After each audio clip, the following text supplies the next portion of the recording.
Assalamualaikum warahmatullahi wabarakatuh. Hari ini kita akan membahas tahap pencatatan dalam siklus akuntansi. Proses pembuatan laporan akuntansi, jika disimpulkan, maka akan tampak seperti pada layar. Proses tersebut berjalan terus-menerus dan berulang kembali, sehingga merupakan suatu arus berputar atau yang disebut dengan siklus. Tahap-tahap kegiatan mulai dari terjadinya transaksi sampai dengan penyusunan laporan keuangan sehingga siap. Kemudian untuk pencatatan transaksi periode berikutnya disebut siklus akuntansi atau accounting cycle. Siklus akuntansi terdiri dari dua tahap, yaitu tahap pencatatan dan tahap pengikhtisaran. Pada tahap pencatatan, yang pertama, pembuatan atau penerimaan bukti transaksi. Kedua, pencatatan dalam jurnal atau buku harian, yaitu maksudnya setiap terjadi transaksi, maka transaksi tersebut harus dicatat ke dalam buku harian. Yang ketiga, pemindah bukuan atau posting ke buku besar atau ledger. Nah, pemindah bukuan ini maksudnya nanti jurnal-jurnal akan dikelompokkan ke dalam akun yang sejenis. Tahap keempat dalam siklus akuntansi sudah termasuk ke dalam tahap pengikhtisaran, yaitu tahap yang keempatnya pembuatan neraca saldo atau trial balance. Tahap yang kelima pembuatan neraca lacur dan jurnal penyesuaian atau adjustment. Kemudian yang keenam penyusunan laporan keuangan. Ketujuh pembuatan jurnal penutup. Kedelapan pembuatan neraca saldo penutup, dan yang terakhir pembuatan jurnal balik. Setiap transaksi perlu ada buktinya. Kegunaan bukti transaksi adalah untuk memastikan keabsahan atau kebenaran transaksi yang dicatat.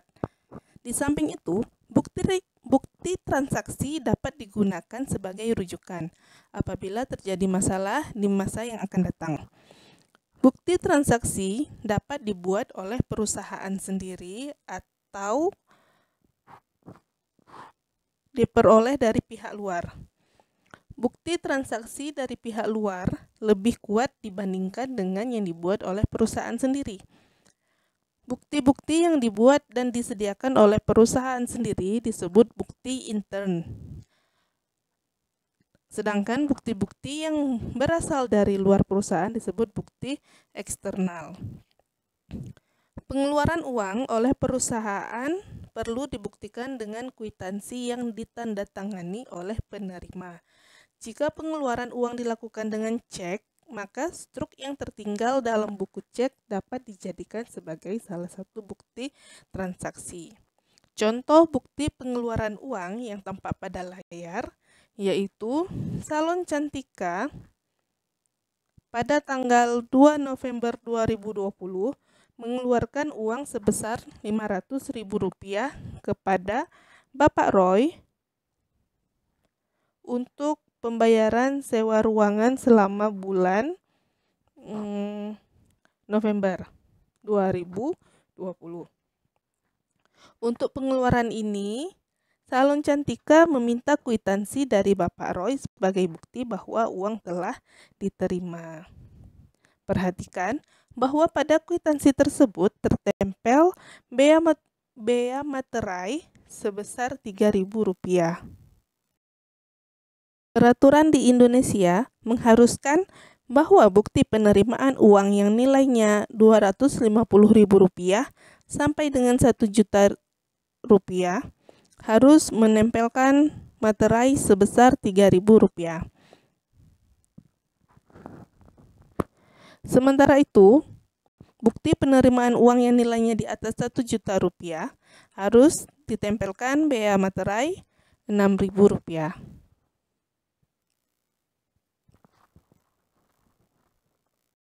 Bukti penerimaan uang yang bernilai di bawah Rp250.000 tidak perlu ditempeli bea materai. Kwitansi atau struk cek dapat digunakan sebagai dasar untuk pencatatan akuntansi. Tetapi ada saatnya suatu perusahaan menyediakan bukti khusus yang digunakan untuk itu. Bukti semacam ini hanya khusus digunakan sebagai bukti pencatatan akuntansi dan biasanya disebut bukti jurnal atau jurnal voucher. Dalam hal suatu pengeluaran uang dibuatkan bukti jurnal. Kwitansi yang diterima dapat dilampirkan. Nah, untuk bukti jurnal yang dibuat pada salon Cantika bisa dilihat contohnya yang tampak pada layar. Jadi, di akhir bukti jurnal terdapat dua hal yang tertulis, yaitu dibuat oleh siapa dan disetujui oleh siapa. Biasanya disetujui sama pimpinannya. Pada waktu menerima uang, perusahaan harus membuat kwitansi sebagai bukti bahwa uang telah diterima. Pada contoh yang tampak pada layar, tanggal 5 November 2020, Salon Cantika menerima uang tunai sebesar Rp150.000 dari Nyonya Indah untuk jasa krimbat yang diberikan. Kwitansi yang dibuat oleh Salon Cantika yaitu yang tampak pada layar.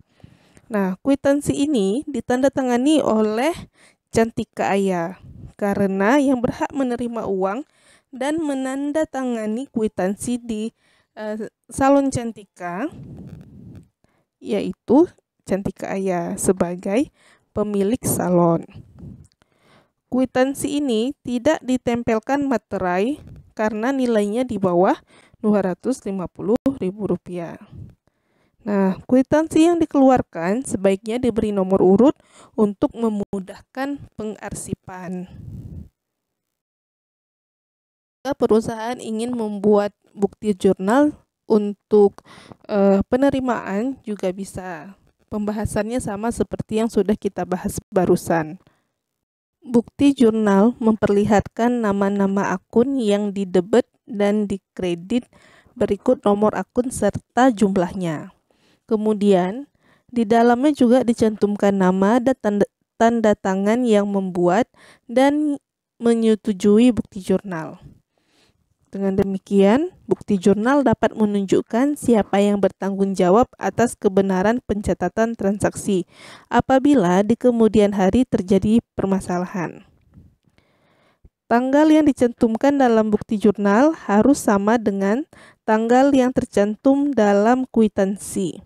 Kemudian, tanggal dalam kwitansi itu sendiri menunjukkan saat terjadinya transaksi. Jika saat pembuatan bukti jurnal berbeda dengan terjadinya transaksi, maka bukti jurnal tetap diberi tanggal menurut tanggal kwitansi. Bukti jurnal harus diberi nomor urut sehingga memudahkan dalam penyimpanan dan pencariannya di masa yang akan datang. Bukti jurnal dapat dibuat untuk semua transaksi, termasuk transaksi-transaksi yang tidak melibatkan pihak luar. Bahkan untuk berbagai transaksi ini, bukti jurnal menjadi penting karena tidak tersedianya bukti yang dapat digunakan sebagai dasar pencatatan. Pada minggu lalu dijelaskan bahwa setiap transaksi dapat dinyatakan dalam debit dan kredit terhadap akun-akun yang ada di buku besar. Contohnya, transaksi penyetoran modal oleh Cantika Aya sebesar 6 juta ke Salon Cantika. Yang dinyatakan sebagai penambahan atau debit terhadap akun kas dan penambahan kredit maksudnya terhadap akun modal. Keterangan demikian yang tampak pada layar.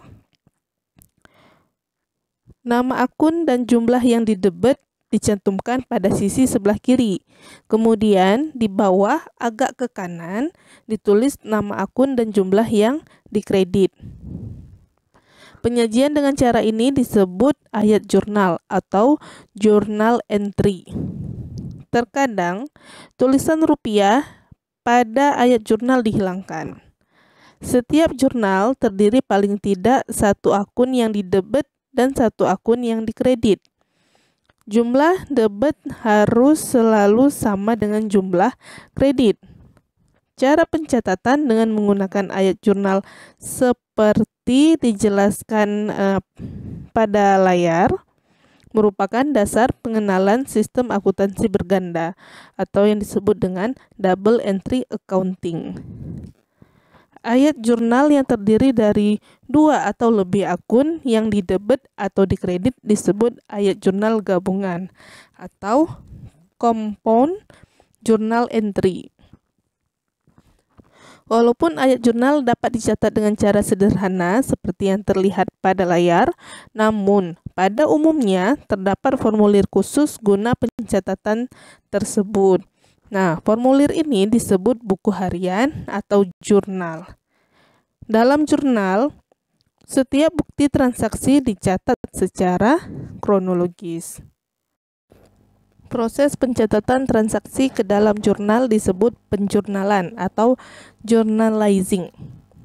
Setiap halaman jurnal diberi nomor urut untuk referensi atau acuan. Tahun dicantumkan sekali saja pada baris paling atas dari kolom tanggal di setiap halaman jurnal, kecuali apabila ada halaman tersebut tahunnya yang berubah. Bulan dicantumkan sekali saja pada baris pertama sesudah tahun dalam kolom tanggal di setiap halaman, kecuali dalam halaman tersebut bulannya berubah.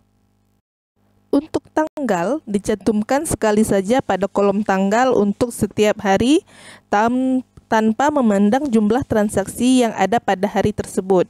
Tanggal yang dicatat adalah tanggal terjadinya transaksi, bukan tanggal dicatatnya transaksi dalam jurnal ya. Nama akun yang didebet dicantumkan pada tepi paling kiri dalam kolom keterangan. Nilai uangnya dicatat dalam kolom debit.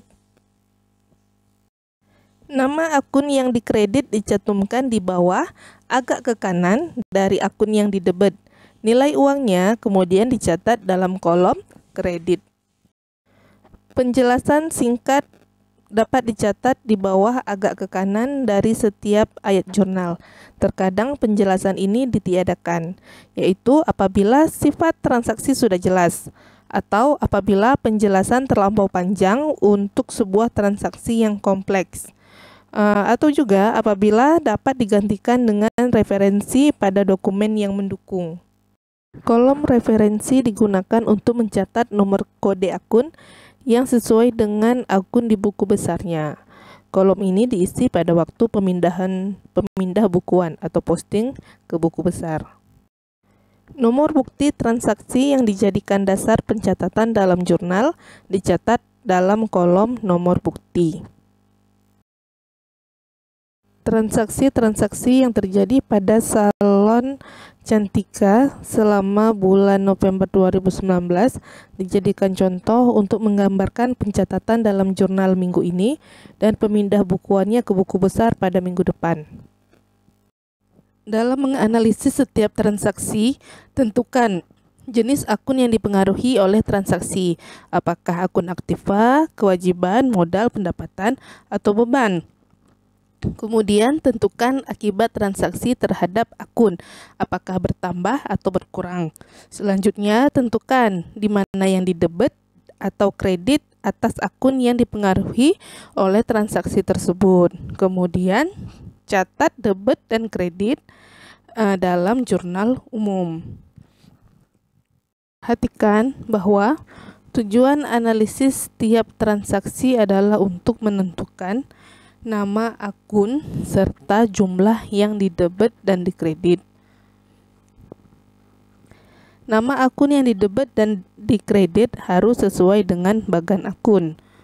Nah, untuk menjaga agar contoh soal ini tidak berkepanjangan dan berulang, beberapa transaksi dikelompokkan menjadi satu. Misalnya, penjualan jasa secara tunai seharusnya dicatat setiap hari. Tetapi dalam contoh soal ini hanya dilakukan pada pertengahan dan akhir bulan. Selanjutnya, sebagai dasar penggolongan transaksi, salon Cantika menggunakan bagan akun seperti yang terlihat pada layar.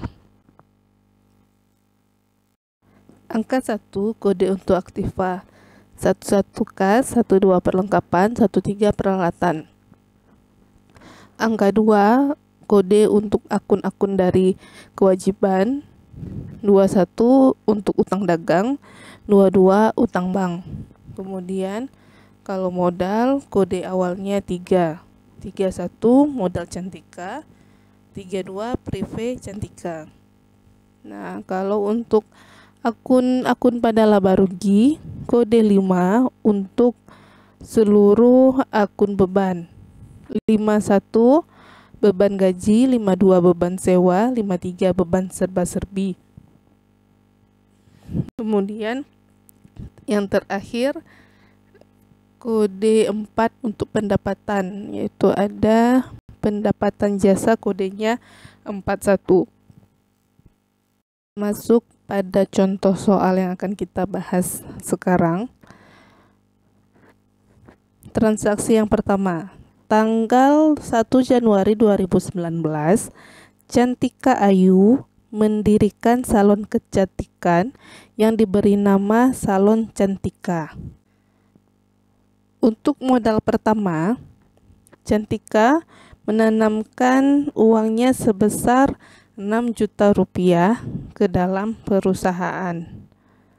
Maka untuk transaksi ini, contohnya misal kita buat nomor akunnya itu 001.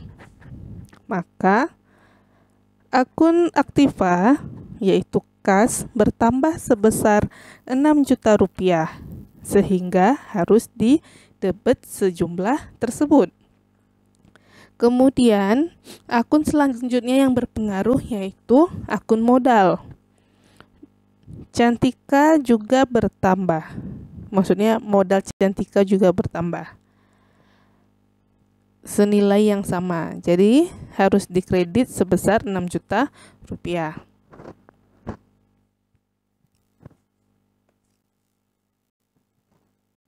Transaksi selanjutnya pada tanggal 3 Januari 2019, Salon Cantika menerima pinjaman dari bank sebesar 15 juta rupiah. Maka akun aktiva yaitu kas bertambah dan didebet sebesar 15 juta rupiah. Kemudian akun utang bank juga ikut bertambah dan dikredit dalam jumlah yang sama. Kode atau angka yang ada pada referensi diisikan sesuai dengan bagan akun Salon Cantika ya. Pada tanggal 5 Januari 2019, Salon Cantika membeli peralatan salon sebesar 17 juta rupiah secara tunai. Maka akun aktiva yaitu peralatan salon bertambah dan didebet sebesar 17 juta rupiah. Kemudian akun aktiva lainnya kas berkurang dan dikredit sebesar jumlah yang sama. Anggaplah halaman pertama buku sudah penuh, jadi kita balik ke halaman. Sekarang halaman yang di pojok kanan atas itu ditulis ke halaman 2 untuk jurnal umumnya. Oke, kita masuk transaksi selanjutnya. 11 Januari 2019, perusahaan membayar sebesar 500.000 rupiah untuk sewa toko bulan pertama. Maka akun beban yaitu beban sewa bertambah dan didebet sebesar 500.000 rupiah.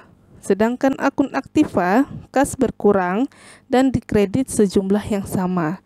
Ingat saja kalau misalkan uang keluar berarti kasnya itu berada di kredit. Jika uang masuk berarti kasnya kita debetkan. Pada tanggal yang sama, Salon Cantika membeli perlengkapan dari toko Sunshine sebesar Rp2.500.000 secara kredit. Nah, pada kolom tanggal, karena tanggal transaksi sama dengan tanggal transaksi sebelumnya, maka tanggal tidak perlu dituliskan lagi. Oke, analisisnya akun aktiva yaitu perlengkapan bertambah sebesar Rp2.500.000 sehingga harus didebit senilai tersebut. Sedangkan akun kewajiban yaitu utang dagang bertambah dan harus dikredit sebesar Rp2.500.000 juga. Pada tanggal 14 Januari 2019 menerima uang dari pelanggan untuk jasa yang diberikan sebesar Rp7.500.000. Akun aktiva yaitu kas bertambah dan didebit sebesar Rp7.500.000. Akun pendapatan yaitu pendapatan jasa salon yang merupakan bagian dari modal juga ikut bertambah sehingga harus dikredit sebesar Rp7.500.000. Kepada materi minggu lalu, ingat saldo normal. Jika saldo normal untuk aktiva itu adanya di debit. Jadi kalau dia bertambah maka akan di debit. Tapi untuk kewajiban dan modal, saldo normalnya itu kredit. Jadi jika dia bertambah maka letaknya di kredit, jika dia berkurang sebaliknya letaknya di debit. Pada tanggal 15 Januari 2019, Cantika Salon membayar gaji pegawai mulai dari tanggal 1 sampai 15 Januari sebesar Rp1.200.000. Maka beban gaji didebit sebesar Rp1.200.000, kas dikredit sebesar Rp1.200.000. Tanggal 20 Januari 2019 membayar bermacam-macam beban sebesar Rp700.000. Bermacam-macam beban di sini yaitu beban endorse, make up model, sama makan untuk model. Kemudian akun beban dari beban serba-serbi bertambah sehingga harus didebit sebesar Rp700.000. Uang kas juga berkurang sehingga akunnya harus dikredit sebesar Rp700.000. Nah, akun beban serba-serbi didebit karena dalam bagian akun calon Cantika salon Cantika tidak tersedia akun khusus untuk berbagai beban-beban yang kecil yang saya sebutkan barusan. Makanya semua beban-beban kecil tersebut dimasukkan ke dalam satu akun, yaitu namanya akun beban serba-serbi. Transaksi yang terakhir pada 31 Januari 2019, Cantika Aya mengambil uang perusahaan sebesar Rp1 juta untuk keperluan pribadinya. Maka transaksi ini mengakibatkan berkurangnya modal yang ditanam dalam perusahaan dan dicatat sebagai debit pada akun prive Cantika sebesar Rp1 juta. Pengurangan uang kas dalam perusahaan dicatat dengan mengkredit akun kas sebesar Rp1 juta.